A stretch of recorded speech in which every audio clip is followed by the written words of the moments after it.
अस्सलाम वालेकुम स्टूडेंट्स। आज के लेक्चर में हम डिस्कस करेंगे nomenclature of alicyclic compounds. Alicyclic compounds actually alkanes, alkenes और अल्काइंस जैसे ही होते हैं, लेकिन ये साइक्लिक फॉर्म में होते हैं। और यहाँ मैंने कुछ एग्जांपल्स कोट किए हैं। फॉर एग्जांपल ये मोनोसाइक्लिक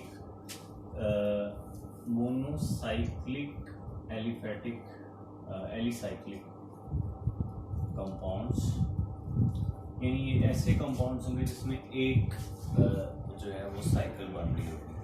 तो फॉर एग्जांपल ये आपके सामने एग्जांपल है, इसमें 3 कार्बन है और हर कार्बन के बॉन्ड पूरे करने के साथ 2 HP हैं, लेकिन वो सिंपलिसिटी के लिए यहाँ शो नहीं किया। यानी एक्चुअली ये इस तरह है CH2 CH2 एंड CH2। तो आपने टोटल कार्बन्स गिने उनकी तादाद, और 3 कार्बन है तो इसका नाम आएगा प्रोपेन। लेकिन क्योंकि ये साइक्लिक है तो इसलिए इसके नाम से पहले जो प्रीफिक्स है वो हम साइक्लो लगा देंगे, तो इसका नाम हो जाएगा साइक्लोप्रोपेन। यहाँ 4 कार्बन है, इसका नाम हो जाएगा साइक्लोब्यूटेन। यहाँ 6 कार्बन है लेकिन साथ में डबल बॉन्ड भी है, तो इसका नाम हो जाएगा साइक्लोहेक्सीन। स्पेस आपने नहीं देनी, साइक्लोहेक्सीन में कोई स्पेस नहीं देनी क्योंकि आगे जगह नहीं थी, इसलिए मैंने नीचे लिख दिया। अगर डबल बॉन्ड एक से ज्यादा होंगे, यहाँ पर भी डबल बॉन्ड होगा, यहाँ पर भी डबल बॉन्ड होगा, तो फिर आपने नंबरिंग इसकी करनी है।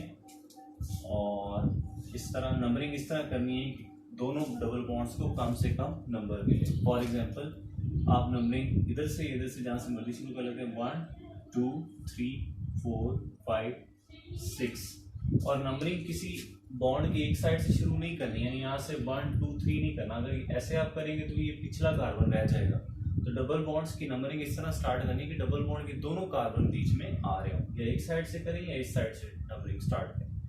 तो 1 2 3 4। अब आपने डबल बॉन्ड्स की पोजीशन को कैसे जाहिर करते हैं? छोटे नंबर से। इस डबल बॉन्ड की पोजीशन होगी 1 और इस डबल बॉन्ड की पोजीशन होगी 3। तो इस केस में इसका नाम हम क्या लिखेंगे? इस केस में इसका नाम हो जाएगा साइक्लोहेक्सा, और 1 और 3 पे डबल बॉन्ड है, 1 3 डाई।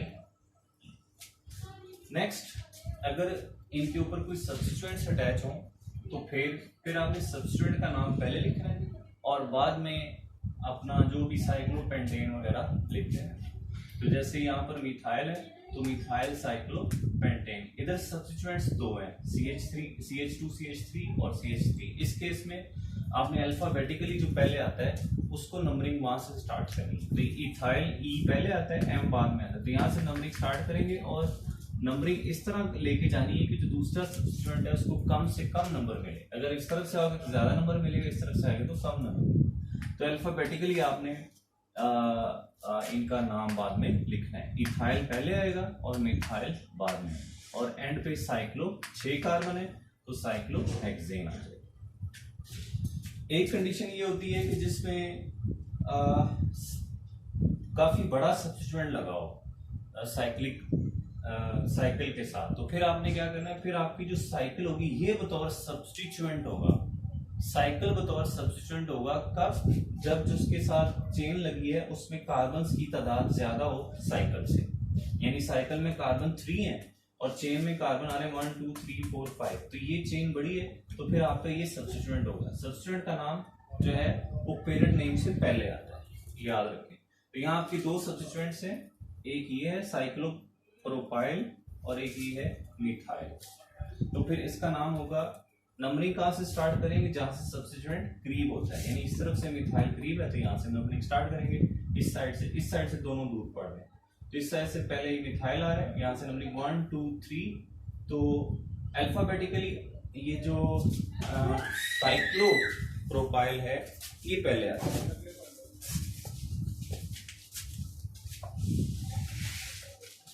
तो 3 साइक्लोप्रोपाइल, 3 साइक्लोप्रोपाइल 2 मिथाइल पेंटेन, ये इसका नाम हो जाएगा। ये भी सिमिलरली इसी रूल के अकॉर्डिंग। आगे है मल्टीसाइक्लिक अल्केन्स में। मल्टीसाइक्लिक अल्केन्स, ये मल्टीसाइक्लिक जो है aliphatic compounds, sorry alicyclic compound, इनमें एक से ज्यादा साइकिल्स होंगी। जैसे आपके सामने ये कंपाउंड है, इसमें आप चेक कर सकते हैं कि एक साइकिल ये बन रही है और एक साइकिल ये बन रही है, दो साइकिल्स। तो इनमें ऐसे कार्बन एटम्स जो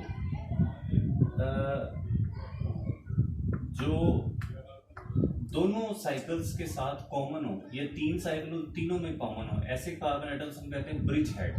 ब्रिज हेड, तो ये ब्रिज हेड कार्बन्स जो हैं, इनके इस तरफ आपने देखना है कि कितने कार्बन एटम्स आ रहे हैं, दूसरी तरफ भी देखना है कितने कार्बन एटम आ रहे हैं, और तीसरी तरफ इनके बीच में भी देखना है कितने कार्बन एटम्स आ रहे हैं। तो इसकी साइकिल दो हैं, इनके नाम देने के लिए हम क्या करेंगे, बाईसाइक्लो, अगर तीन साइकिल होंगी तो ट्राईसाइक्लो, फिर स्क्वायर ब्रैकेट, फिर आपने देखना है कि हर ब्रिज में कितने कितने कार्बन एटम्स आ रहे हैं। इस ब्रिज हेड की इस तरफ वाली ब्रिज में 3 कार्बन है, इस तरफ वाली ब्रिज में सिर्फ 1 कार्बन है, और जो दरमियान वाली ब्रिज है इसमें कोई कार्बन नहीं है। तो इनकी तादाद आपने लिख देनी है, पहले लार्जर नंबर फिर स्मॉलर नंबर। 3 1 0, टोटल कार्बन कितने, 1 2 3 4 5 6 हेक्सेन। ये आगे एक सब्स्टिट्यूटेंट, इसके ऊपर सब्स्टिट्यूएंट्स लगे हुए हैं। तो फिर आपने क्या करना है, हमेशा नंबरिंग जो है वो ब्रिज हेड कार्बन से स्टार्ट करनी है। तो 1, और फिर उस तरफ जाना है, यानी 2 ब्रिज हेड होती हैं, तो आपने उस तरफ से नंबरिंग स्टार्ट करनी है जिधर सब्स्टिट्यूएंट करीब है। इधर से सब्स्टिट्यूएंट दूर है और इधर से सब्स्टिट्यूएंट करीब है, और ब्रिज हेड से स्टार्ट करके आपने उस तरफ जाना है जिधर बड़ी ब्रिज होगी, यानी जिधर ज्यादा कार्बन एटम होंगे। इस तरफ आप देखें 1 2 3 है, इस तरफ आप देखें 2 है, और इस तरफ आप देखें तो 1 है। 3 ब्रिज है इसकी, यहाँ से चेक करें, एक ये ब्रिज है, एक ये ब्रिज है, और एक ये ब्रिज है। तो इधर कार्बन जाना है, इधर को हमें नंबरिंग लेके जानी है। तो 1 2 3 4 5, आगे सीधे ही चले जाना है 6 7, और फिर दरमियान वाली ब्रिज पे आना है 8। पहले सबसे बड़ी ब्रिज, फिर छोटी ब्रिज, फिर उससे छोटी ब्रिज पे जाना है। इस तरह अब इनके ये है आइसोप्रोपाइल ग्रुप, ये दोनों मिथाइल ग्रुप और ये इथाइल ग्रुप, इनका अल्फाबेटिकली हमने नाम दे देना है। और देखें इसमें भी 2 साइकिल्स हैं, तो बाईसाइक्लो, एक में 3 कार्बन है, एक में 2 कार्बन और एक में 1 कार्बन, 3 2 1, और टोटल इस साइकिल में 8 कार्बन इसका नाम ऑक्टेन है। तो आगे हम नेक्स्ट व्हाइट बोर्ड स्क्रीन की तरफ। जी स्टूडेंट्स, नेक्स्ट हमारा टॉपिक है बायर-स्ट्रेन थ्योरी। ये थ्योरी 1885 में एक German chemist Adolf von Baeyer ने पेश की। इस थ्योरी के according any deviation from normal bond angles causes angle strain. इस बात का क्या मतलब है, सपोज आप ले लें साइक्लोप्रोपेन को। साइक्लोप्रोपेन को अगर हम मैथमेटिकली देखें तो ये इक्विलेटरल ट्राइंगल बनती है जिसकी सारी साइडें इक्वल हैं। तो इसके सारे के सारे जो एंगल्स हैं वो होने चाहिए 60 डिग्री। इसका मतलब है कि इसमें जो नॉर्मल बॉन्ड एंगल है वो होना चाहिए 60 डिग्री।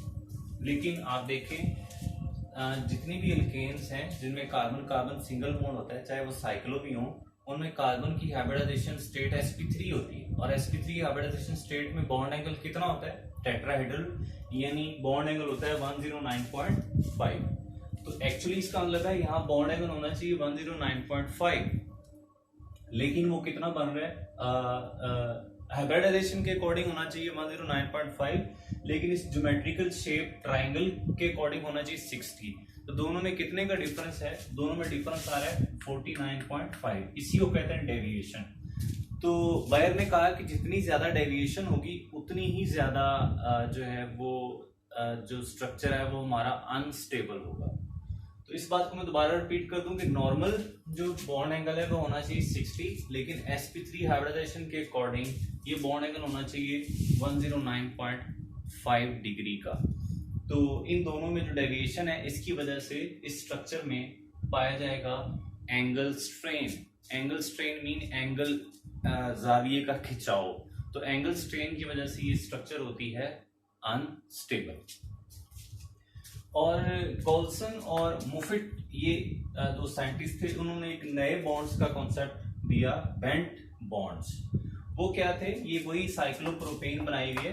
ये नॉर्मल इंटर न्यूक्लियर एक्सिस है, यानी इस कार्बन के न्यूक्लियस इस कार्बन के न्यूक्लियस में ये लाइन आती है और इनके ये लाइन आती है, यानी नॉर्मली ये शेप ऐसी होनी चाहिए थी, लेकिन sp3 हाइब्रिडाइजेशन की वजह से बॉन्ड एंगल 109.5 होता है। तो ये जो sp हाइब्रिड ऑर्बिटल्स है इनका आपस में एंगल 109 होता है, ना कि 60, इसलिए ये थोड़े से इस नॉर्मल जो बॉन्ड है इससे थोड़ा सा परे निकलते हैं। जब ये परे निकलते हैं तो इनकी जो लोब्स है वो आपस में सीधी ओवरलैप नहीं करती, बल्कि थोड़ी टेढ़ी होके ओवरलैप करती है। जैसे आपने ये देखा, ये इस तरह है और ये इस तरह है, तो ये थोड़ी टेढ़ी होके यहाँ ओवरलैप करती है। तो इस ओवरलैपिंग से जो बॉन्ड बनता है इसको हम कहते हैं बेंट बॉन्ड्स। ये बेंट बॉन्ड तीन है, एक ये है, एक ये है और एक ये है।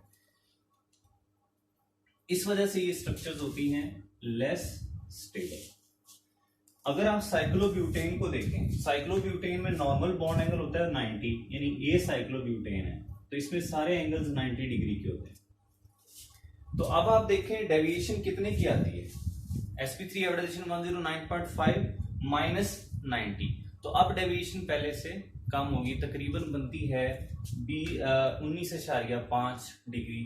तो अब डेविएशन कम होगी, इसका मतलब साइक्लोब्यूटेन साइक्लोप्रोपेन की निस्बत इसमें कम एंगल स्ट्रेन है, कम डेविएशन है, तो ये उससे ज्यादा स्टेबल है। जितनी डेविएशन कम होती जाएगी उतनी स्टेबिलिटी बढ़ती जाएगी। साइक्लोपेंटेन को देखें तो इसका नॉर्मल एंगल जो है वो 108 बनता है। ये साइक्लोपेंटेन है, इनके जो बॉन्ड एंगल है नॉर्मल अगर हम मैथमेटिकली देखें तो वो आता है 108, और sp3 हाइब्रिडाइजेशन में एंगल कितना बनता है 109.5, तो ये बहुत करीब करीब है। तो इसका मतलब बेल्स थ्योरी के अकॉर्डिंग सबसे ज्यादा स्टेबल जो है वो होती है cyclopentane. It should be most stable. आप हेक्सेन पे जाएंगे तो उसमें 120 डिग्री आता है, और आप हेप्टेन ऑक्टेन पे जाएंगे तो वो एंगल बढ़ता जाएगा। तो साइक्लोपेंटेन से आगे जाएंगे तो भी एंगल जो स्ट्रेन है वो डेविएशन की वजह से बढ़ता जाता है, और साइक्लोपेंटेन से पीछे जाएं तो भी डेविएशन की वजह से एंगल स्ट्रेन बढ़ता जाता है। इट मींस सबसे ज्यादा स्टेबल जो है वो साइक्लोपेंटेन होती है, क्योंकि इसका नॉर्मल एंगल जो ज्योमेट्री का नॉर्मल एंगल है इसका वो सबसे ज्यादा करीब होता है 109.5 डिग्री के। This is Bell's theory. Thank you for watching. अल्लाह हाफिज।